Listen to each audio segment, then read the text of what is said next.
Then came the Ndinga thunderous combination, topped with a final strike that seemed to short-circuit the bodybuilder's system. Daniel Sam's lights were switched off as if someone had pressed the factory reset button, his towering frame collapsing into the mat. It was the kind of knockout that silenced laughter, that forced skeptics to admit that flesh, when weaponized, is just as deadly as sinew. In the end, not even the mythical Lazarus pit could revive the fallen Terminator. But Lazar was only the beginning. The spotlight soon fell on another unorthodox gladiator, Vyacheslav, known as much for his unpredictable persona outside the ring as for his savage power within it. Dotsic carried chaos in his fists. He had already left his mark on legends like Alexander Emelianenko and Antonio Bigfoot Silva, carving out a reputation as a wrecking ball with no regard for reputations or resumes. His next challenge was a man called Kofi King, a fighter whose path had been one of total destruction, a wrecking machine who had yet to find a rival capable of halting his reign. Promoters billed it as a collision destined to showcase King's dominance.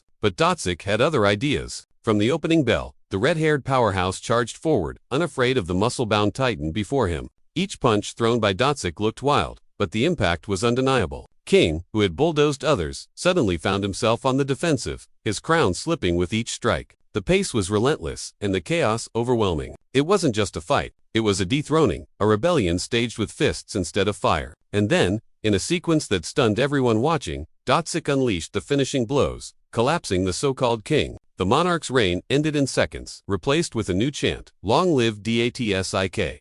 If Dotsic embodied chaos, then Chris Huggy Bear Barnett represented joy wrapped in violence. A real-life kung fu panda, Barnett fought with an infectious energy that made fans adore him. His skills were undeniable, his knockouts emphatic, and his celebrations unforgettable. His next test was Travis Wyoff, a seasoned veteran whose nickname, the Iron Man, reflected his resilience and his ability to grind opponents into exhaustion. Travis was built like a rock, and in the early exchanges, he played his game perfectly. From the first bell, he smothered Barnett, tying him up, forcing him into clinches